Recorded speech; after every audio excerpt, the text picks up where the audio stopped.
Hola, bienvenidos. In this video, we're going to talk about situations that involve two verbs and how does that affect conjugating, because that's very important in Spanish. So let's take a look. Let's just recap a little bit about Spanish verbs before we get into this. So verbs in Spanish are really important. They're probably some of the most powerful words in the language. I mean, with just a verb, you can have a sentence. You can express when an action's taking place, who's doing the action, and the action itself, all from a single word. That's pretty powerful. So they're really important to work towards understanding well. Let's define an infinitive. What do we mean by that? Well, that just means a verb that is not conjugated. So there's three types in Spanish: AR, ER, and IR verbs. It means those endings are still attached. In English, the equivalent would be like to talk, to study, to run. That's a verb that hasn't been changed yet. Then we do this thing called conjugating. It means to change the ending of the verb to reflect the tense and the subject. So we're saying when the action takes place and who's doing the action. We change both those items by changing the ending of a verb. Now, something to keep in mind, you need at least one conjugated verb to have a complete sentence. Without that conjugation, it's not complete yet. So conjugation, super essential. So when do you conjugate? Well, like I said, you need to at least once per sentence to express an actual complete sentence. So, for example, yo hablo español con mis amigas. Hablo needs to be conjugated because then I express I talk, or in this case, I speak Spanish with my friends. If we said to speak Spanish with my friends, that's not a complete sentence. Now, there's some situations where you could conjugate more than once in a sentence. So, like if these little conjunctions show up, words like and, but, when, or, they divide the sentence into chunks, or clauses, and each clause can then have its own conjugation. So, for example, yo hablo español, pero, split right there, no canto en español. So I speak Spanish, but I don't sing in Spanish. So this pero, or but, allows me to conjugate in both clauses on either side of that conjunction. So just be aware that words like and, but, when, or are situations that would allow you to conjugate again. You might also see things that have a list, in which case you would see like commas. So like I study and I sing and I play with my friends after school. We play at the park. If I have commas in the written version of that, that would allow me to conjugate again also. Now let's get into when infinitives are going to show up. So remember, those mean unconjugated verbs. Let's talk about verbs that use the infinitive. For this specifically, I'm talking about sentences that have two verbs side by side. There's certain verbs that this happens to more frequently than others. So what's important here is when you have two verbs side by side, the first one will get conjugated, the second one will be left as an infinitive. Even if you think about how these translate, that makes a lot of sense. If I say, I want to swim, I want would be conjugated in Spanish, to swim would be an infinitive. So let's take a look at the common verbs that this happens with. Poder, which means to be able, and it's an OUE change in stem change verb in the present. So, puedo cocinar, I'm able to cook, or I can cook. Deber, ought to, or should. Debo estudiar, I should study.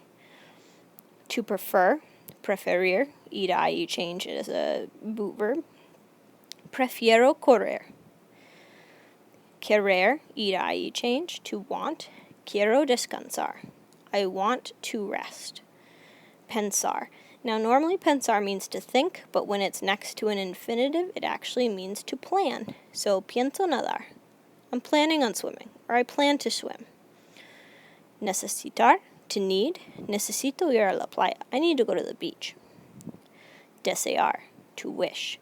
Deseo dormir, I want to sleep, I wish to sleep. Esperar, to hope. When esperar is next to another verb, typically you're using to hope. Esperar can mean to wait in other situations. So, espero bailar bien, I hope to dance well. Now again, if you look at all these examples, the first verb is conjugated, the ending is changed, but the second verb is left in its infinitive form. It's not changed at all. Now, when we use GUSTAR, verbs might show up as the thing that is being liked. So let's rewind, talk a little bit about GUSTAR. Here's my sample sentence. A él le gusta cocinar. Now, in modern English, we'd think of this as he likes to cook. But really, if we think of old school English, it makes more sense because we would read the sentence backwards. Cooking is pleasing to him. So cooking is actually the subject of the sentence. It's not an action at all. It's not what's being done. So cocinar being the subject, what's doing the pleasing, cocinar, that's the subject of the sentence, and therefore it has to remain unconjugated. So anytime you use a sentence that uses GUSTAR, if the following word is a verb, you have to leave it not conjugated. So, for example, you might see things like gusta or gustaría for would-like, encanta for love, interesa for to interest, importa to matter. Whatever comes next would be an infinitive if the word is a verb. Now let's talk about some expressions that are followed by infinitives in Spanish. We have this little expression to talk about obligations, to have to do something, tener que. Whatever the obligation is that you have to do, that word would stay as an infinitive. So tengo que estudiar para el examen. I have to study for the exam or the test. Ir a. This is talking about things that you're going to do in the near future. So I'm going to do something. So for example, voy a estudiar a las 5 de la tarde. I'm going to study at 5 p.m. Going to study hasn't happened yet. And then lastly, the last expression is acabar de. This is a nifty tool because it talks about what just happened in the past. So for example, acabo de escuchar la canción. I just listened to the song. Generally, and this is a good rule of thumb to note, we can't conjugate if a verb is right after the word de. So like después de, antes de here, and acabar de. So we would leave it in infinitive. So those are expressions that are followed by infinitives in Spanish. So that's conjugating with two verbs. So things to keep in mind. When we have two verbs side by side, remember the first gets conjugated, the second doesn't. Anytime we're using a verb after gustar, or a verb like gustar, like encantar, interesar, importar, that word's actually functioning as the subject, so it remains an infinitive also. And lastly, there's certain expressions in Spanish that have to be followed by an infinitive. So when you say to have to do something, you're going to do something, or you just did something, all three of those are followed by an infinitive. Hopefully that's helpful. This is a great tool to start adding on to your verb knowledge. So practice it and it'll become much, much easier. Gracias, buena suerte y nos vemos.